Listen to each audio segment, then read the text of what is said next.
Son las 8:07. Damos la bienvenida al economista Mauricio Pozo, PhD, analista económico, académico, exministro de Economía. Economista Pozo, mucha tela que cortar en Ecuador. Iniciemos con su visión general sobre el momento que vive el país. Bienvenido.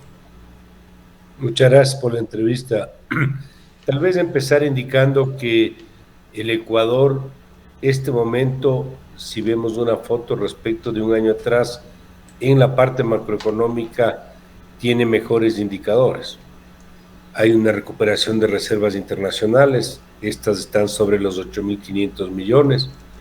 El desbalance fiscal es bastante menor al de hace un año atrás, alrededor de 2.600 que podría ser al cierre de año, 2.600 millones de dólares me refiero. Existe un superávit comercial superior a los 5.000 millones de dólares, tanto por exportaciones petroleras con un petróleo en precio mayor que el del año pasado, cuanto por precios de productos de exportación tradicional y no tradicional, y al mismo tiempo caída de importaciones. Pero estos, de alguna manera, beneficios de la parte macroeconómica, lamentablemente están acompañadas por un clima de estancamiento y yo diría ya de signos de recesión económica. El país no está mostrando de ninguna manera signos de activación. El problema energético, dependiendo cuándo termine de resolverse y cómo sea el programa, por ejemplo, de cortes de energía, podría significar números más, números menos, 2.500 millones de dólares de impacto en los 3 meses o algo más que pueda esto demandar. Y esto obviamente lo que hace es profundizar el clima recesivo, a lo que tiene que conjugarse también el problema de la inseguridad que no está resuelto y derivado de todo esto el tema del empleo. Es decir, lo que se puede ver en los números macroeconómicos no se traduce en un beneficio para la gente y eso es un problema. ¿Por qué es un problema? Porque para cualquier gobierno que se inicie, poder aplicar un programa de estabilidad macroeconómica donde involucre continuar, por ejemplo, con el tema de eliminar ciertos subsidios que no funcionan o algún cambio tributario adicional, probablemente la reacción inmediata sea: ¿de qué sirve esto si a mí no me llega el beneficio con mejores servicios públicos, no consigo trabajo, sigue el problema de inseguridad, etcétera? Es decir, ¿En yo le qué, diría de alguna manera, esa es la foto, como yo lo podría llamar este en momento. qué, en qué beneficiaría, doctor Pozo, ese ordenamiento de las finanzas públicas que habría hecho el gobierno cuando hay una opinión bastante generalizada entre distinguidos economistas, por ejemplo Jaime Carrera, miembro del Observatorio de la Política Fiscal, que alerta sobre la herencia que dejará el gobierno de Noboa a un próximo gobierno? Él prevé que el próximo año la situación fiscal va a ser muy grave, la califica de casi inmanejable. Una de las razones de fondo sería que se generaron más ingresos vía más impuestos temporales y permanentes, pero el gasto ha aumentado. Se teme que Ecuador nuevamente iniciará un nuevo gobierno con Noboa o sin Noboa en una situación muy compleja con un déficit que supere los 4.000 millones de dólares. Bueno, entre la previsión del desequilibrio fiscal o el desbalance a la realidad, siempre hay diferencias enormes. Puede ser que ese sea el déficit, pero si no pueden gastar por falta de financiamiento, el déficit se va a reducir. Y esto no es un tema nuevo, esto se ha repetido a lo largo de los últimos años. Que el tema fiscal es un problema, estoy de acuerdo, es un problema, pero eso es asumiendo que no se haga nada. Y yo sí creo que hay la posibilidad, obviamente no la certeza, de que tenga que aplicarse ciertos correctivos. Un poco a donde quiero llegar es la perseverancia, la continuidad en el ordenamiento de las finanzas públicas, que no están ordenadas todavía, a pesar de que el gobierno dice lo contrario. Es una condición necesaria, pero no es suficiente. necesaria para no desequilibrar hasta la propia dolarización, pero no es suficiente porque no permite que el país crezca. Y cuando un país no crece, el empleo no mejora, la pobreza no mejora, y si a eso le añadimos los problemas transversales que tenemos, como el tema de la energía o el tema de la inseguridad, el ambiente, a pesar de ciertos avances que puedan existir, se torna adverso.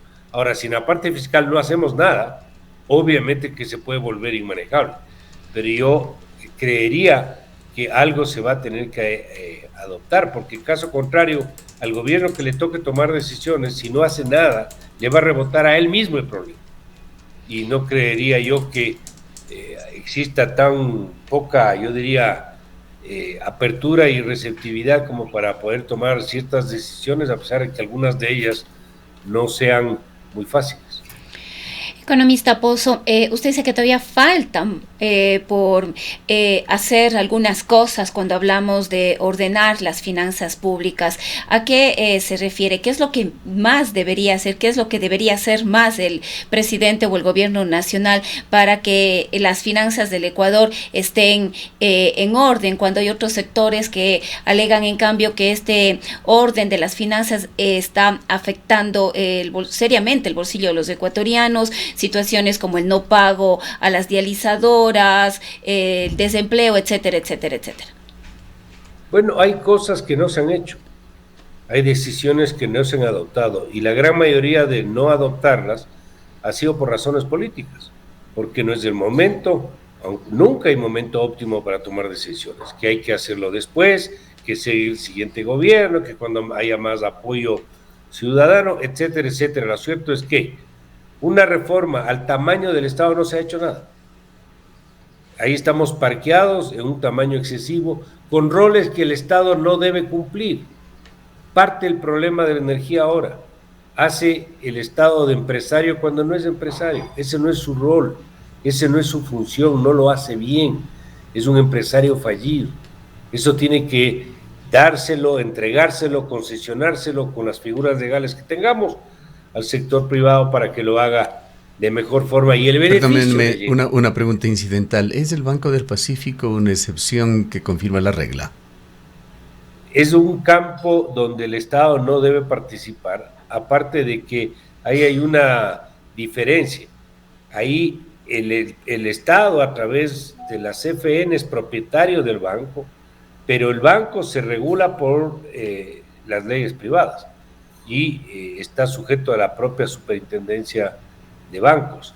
Ese no es el rol del Estado, y tan claro es lo que le acabo de citar, que es que con administración privada, que es la que ahora tiene, el banco ha dado buenos resultados y tiene indicadores de sanidad, de solvencia y de liquidez adecuados. Volviendo al tema general del país, si me permite, economista Pozo, ¿qué lectura le dejó ese comportamiento de la visión internacional sobre el país, el riesgo país de la semana pasada durante la visita del ministro, que siguió elevándose en forma paulatina, partiendo de lo que se constituyó ya como un piso aparentemente inamovible de unos 1.200 puntos para Ecuador? Es muy difícil y nadie va a estar en capacidad de, yo diría, de darle un dato más preciso, en el sentido de que por la presencia del ministro, por las declaraciones que haya hecho, el riesgo ha subido o ha bajado. No digo que no tenga un grado de afectación. El riesgo país recoge un histórico, recoge un problema inclusive endémico en varios ámbitos. Las declaraciones de moratoria de periodos anteriores, la renegociación que se hizo, que fue aceptada, yo estuve de acuerdo y sigo estando de acuerdo, pero eso no quiere decir que ahora ya se venció el plazo y tenemos que otra vez ver qué hacemos. Y eso obviamente a los inversionistas en bonos no les gusta, y eso incide en el riesgo país también. Es decir, yo creería que el antecedente del Ecuador, el problema energético que tenemos, el clima de estancamiento, el impacto de la próxima contienda electoral, sin duda alguna, incide en el riesgo país. Por eso es que estamos parqueados, inclusive Argentina ya ha bajado de los 1.000 puntos y nosotros seguimos entre los 1.100 y los 1.200, y ahí vamos oscilando. Por otra parte, el día de ayer sesionó la Asamblea Nacional y aprobó modificaciones nuevamente a la ley eléctrica. Es muy temprano incluso para leer cuál fue el resultado final de esta ley que pasará a manos del Ejecutivo. Como es su propuesta, asumimos que será probablemente aprobado, no habrá veto.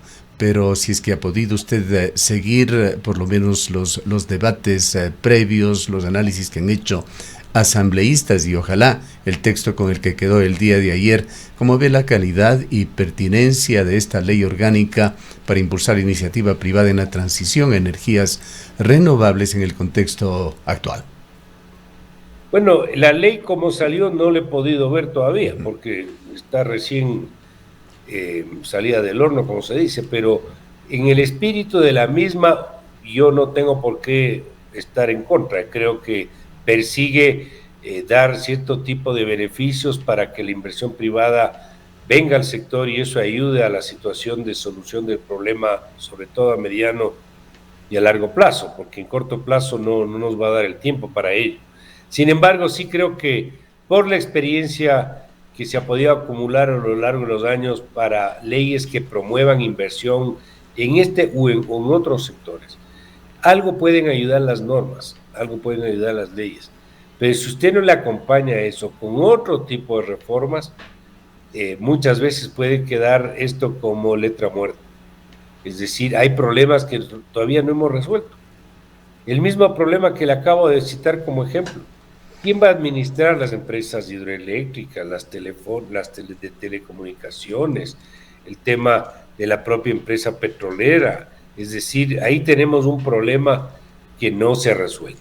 Y esto obviamente no es un buen elemento que ayude a que el inversionista se anime. Segundo, el tema, por decirle, de los arbitrajes que perdimos en la consulta popular, que no hay cómo aceptar o no pueden entrar arbitrajes internacionales que afectan. La estructura laboral, que es otra reforma económica que no hemos avanzado, que es otra restricción para la contratación y sin duda es un óbice para la inversión extranjera en todas las actividades, incluyendo en el tema energético de igual manera. Es decir, me parece a mí que siendo una ley que va en la dirección correcta, que apunta a tratar de resolver un problema que tenemos, tiene que acompañarse de otro tipo de acciones, algunas de ellas, por cierto, no fáciles políticamente, pero necesarias, para que los resultados puedan llegar en algún momento. Caso contrario, siempre se corre el riesgo de que se aprobó una ley con una buena intención y que los beneficios no llegan. ¿Le cree usted a Daniel Noboa, que dijo ayer en entrevista, ayer en la noche en TC Televisión, lo hizo en forma condicional, que para diciembre debería estar solucionada la crisis, que no debería haber más apagones? En esa misma entrevista, al inicio, le preguntaron al presidente Noboa que por qué hizo el anuncio de que ya se iba a arreglar el problema energético, sin tener la seguridad, y la respuesta fue que por las estadísticas de cómo se venía el tema del caudal de lluvias, esto iba a producirse en un 70%, pero había un porcentaje que probablemente no se iba a dar, y lamentablemente eso pasó. Entonces, cuando usted me pregunta si de aquí a 3 meses va a resolverse el problema, no creo que sea un problema de creerle o no al presidente, es un problema de ver si efectivamente eso se va a dar. El presidente dijo también en esa misma respuesta que la reducción de los cortes, su anuncio se debió a una decisión, entendemos que personal de él, por empatía con los ciudadanos y no por populismo. Bueno, esa es opinión del presidente, no tengo por qué dudar de su intención, pero en la práctica uno vive de expectativas. Cuando uno hace política económica y toma decisiones públicas, si hay algo que le debe importar, es más allá de lo que uno diga, cómo es percibido en el mercado, cómo es percibido en la ciudadanía. Y eso es bien importante porque eso le da fuerza o no para poder seguir. Entonces, más allá de que lo que piense el presidente o piense algún ministro, lo que vea la gente, lo que perciba la gente, me parece que es fundamental. Ojalá se resuelva el problema, porque obviamente este problema no le conviene a nadie, ni siquiera al propio gobierno. Ahora, economista, ¿usted piensa que las acciones que también anunció o ha venido anunciando tanto desde el Ministerio de Energía, el Gobierno Nacional y el propio presidente, con el apoyo de los aviones de Hércules y ahora con la expectativa de un nuevo apoyo de Colombia, efectivamente podrán cumplirse la intervención mayor del sector privado? ¿En qué medida el sector privado también está en capacidad de invertir en energías renovables o en otras alternativas u opciones que le permitan al país salir de la crisis? Esto tampoco va a ser inmediato. Yo me he vuelto muy escéptico del rol del Estado en ciertos ámbitos, mucho por temas legales, por la propia burocratización de los procesos, porque para tomar decisiones hay que cubrirse las espaldas para que mañana no haya un problema, por ejemplo, con Contraloría, y el empleado público de tiempo se cuida mucho de ese tipo de cosas, y eso hace que los procesos sean mucho más lentos. Por eso es que esto tiene que venir acompañado de una labor privada mucho más intensa, mucho más, yo diría, efectiva y de plazo corto. Si no, los beneficios no van a llegar. Un poco lo que quiero decirle es que en la medida que se consigan las cosas, eso permitirá ir de alguna manera validando el discurso oficial, en este caso del presidente.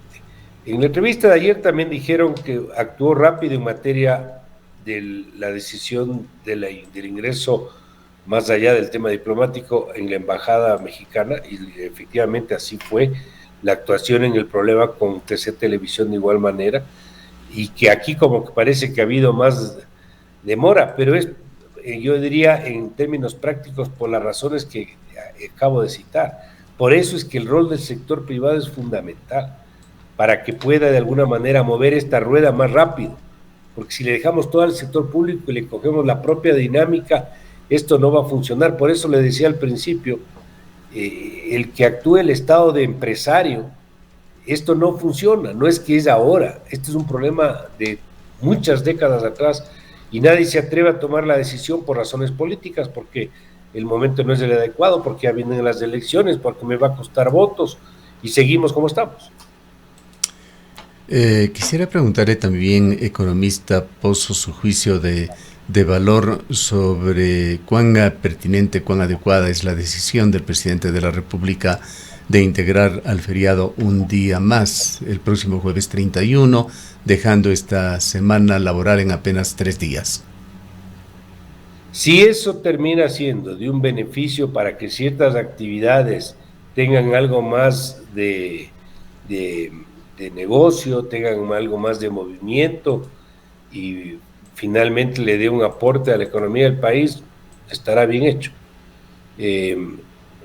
Mi pregunta es, ok, le añadimos un día más, invitamos por lo tanto a la gente a que utilice el feriado para salir de vacaciones a determinados sitios, pero yo asumiría que va a haber facilidades de energía, porque si eso no se va a dar, quisiera preguntar cómo se va a hacer, a dónde me voy a ir donde no hay energía eléctrica. Es decir, creo que habrá que ver finalmente qué beneficios se dan a ese aumento del periodo del feriado para de alguna manera anticipar cuál puede ser el beneficio de una decisión de esta naturaleza.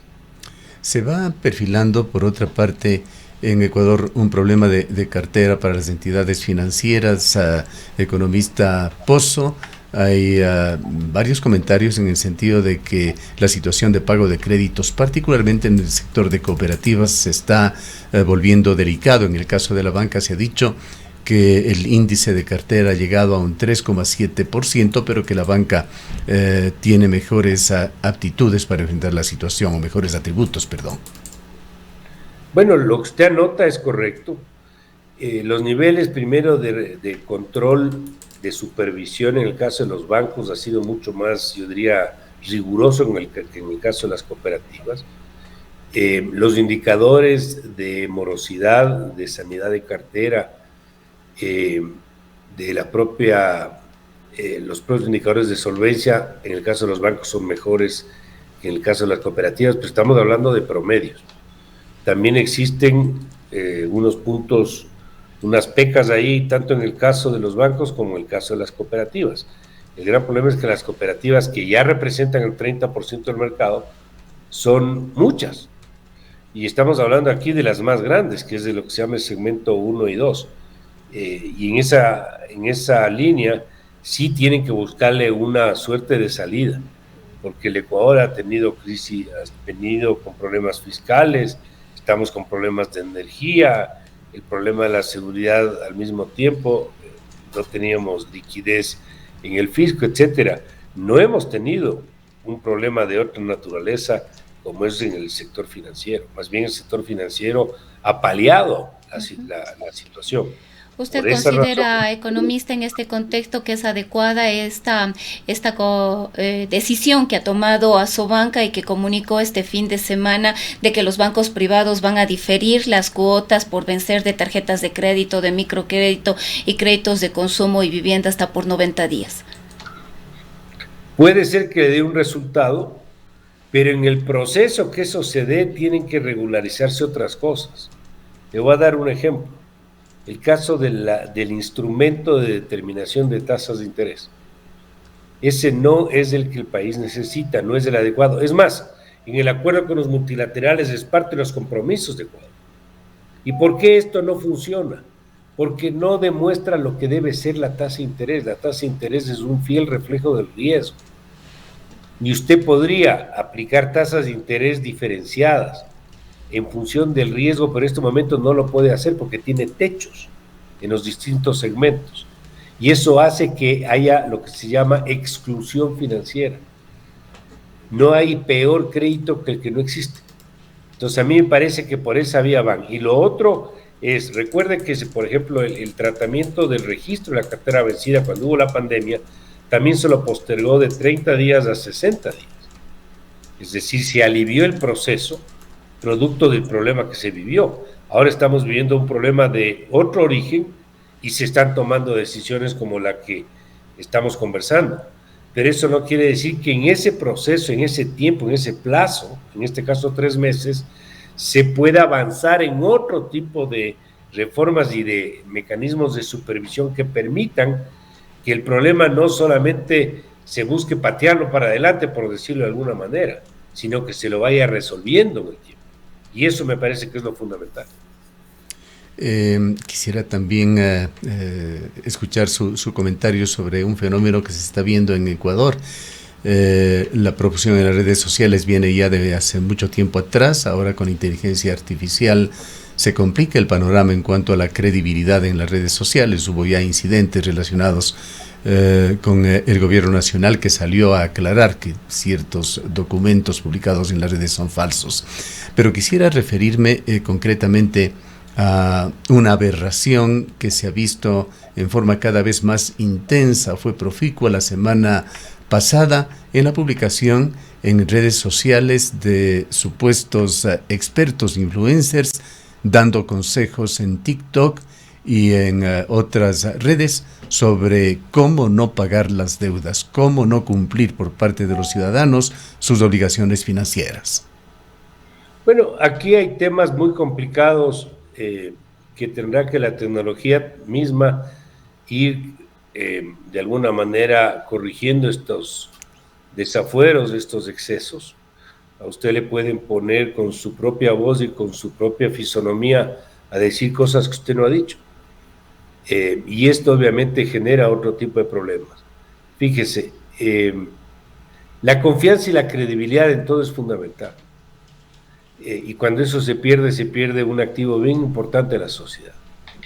En ese sentido, creo que así como la tecnología ha dado pie para que se produzcan este tipo de acciones, debe la tecnología asimismo caminar en una forma que nos permita ir no solo monitoreando, sino ir corrigiendo este tipo de situaciones. Porque eso lo único que genera es distorsiones. ¿A quién le conviene, por ejemplo, un problema financiero en el Ecuador? A nadie. Al mismo tiempo de que el 95% de los ecuatorianos defiende la dolarización, no puede ser que ese 95% también quiera entrar en un proceso de no pagar obligaciones, que lo único que hace es agilitar o adelantar, mejor dicho, un problema en el sector. Una cosa distinta es darle facilidades a la gente para que cumpla con sus compromisos de acuerdo a la capacidad de pago por el entorno nuevo que se vive. Pero algo muy distinto es decir, ¿sabe qué? Haga esto y no pague. Entonces me parece que en ese sentido puede ser perversamente mal usado este tipo de adelantos de la tecnología y puede generar problemas donde todos terminamos siendo afectados. Bien, finalmente, economista Pozo, enfoquémonos en la campaña electoral. Me parece que están 15 candidatos aprobados. ¿Qué podemos esperar? ¿Cómo filtrar, cómo digerir por parte de los ecuatorianos? ¿Qué lecturas dar a los discursos y ofertas electorales en esta campaña? Ojalá la ciudadanía, ojalá la población ponga una cuota de sensatez, yo diría de cordura, y exija que primero digan la verdad de qué es lo que van a hacer, cómo lo pueden hacer, que rechacen de plano todo tipo de discurso populista, que haya responsabilidad en el compromiso al que están incurriendo y de esta manera podamos escoger la mejor opción. Creo que el país ya está cansado de experimentos que no llegan a buen destino, está cansado de los populismos o de los que tienen todas las soluciones a los problemas del Ecuador y no ve nada de pragmatismo ni de realidad en los discursos. Así que esperaría que la ciudadanía exija eso a los candidatos y ojalá veamos algún cambio de conducta en ellos. Antes de despedirnos, hay preguntas que hacen nuestros oyentes. Habíamos informado también que los bancos han tomado alguna medida para tratar de dilatar el pago de tarjetas de crédito, algunas obligaciones vencidas con respecto a créditos hipotecarios y alguna otra rama, para dar mayores facilidades a los clientes de los bancos. La situación que se está dando en Ecuador amerita a que el gobierno nacional vaya diseñando algún tipo de medida para ayudar a los ciudadanos a enfrentar estos problemas económicos que se están derivando de esta situación de falta de energía, tal como se lo hizo en la pandemia. Bueno, como le mencioné, el ministro de Economía, para ponerlo por la experiencia que pude acumular, tiene la obligación de velar por la estabilidad económica del país.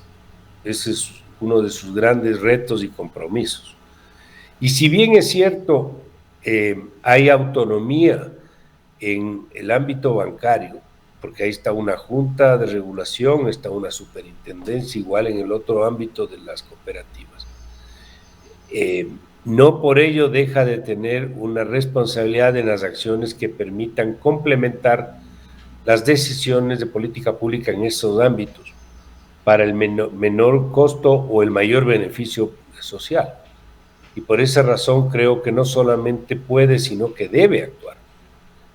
El que se busque un mecanismo de alivio y que no dañe el problema, ni genere incentivos perversos, como ha sido las condonaciones en la banca pública tan repetitivas en el Banecuador, ahora ex Banco de Fomento, han habido 18 condonaciones, no le han conducido nada, que no produzca lo que se llama un incentivo perverso, que la gente no cumpla con sus compromisos, entre otros.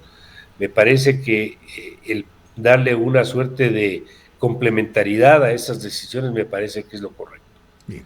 Ahora, habrá que ver si los montos son los adecuados, si los segmentos son los correctos, si el plazo del alivio es el que tiene que haber y qué otras acciones, como expliqué, adicionales tienen que hacerse para que esto después tienda a la normalidad. Bien. Gracias, economista Pozo, por su presencia en esta mañana. A ustedes, muchas gracias. Declaraciones del economista Mauricio Pozo, académico PhD. Fue ministro de Economía en 2 gobiernos. Son las 8:37.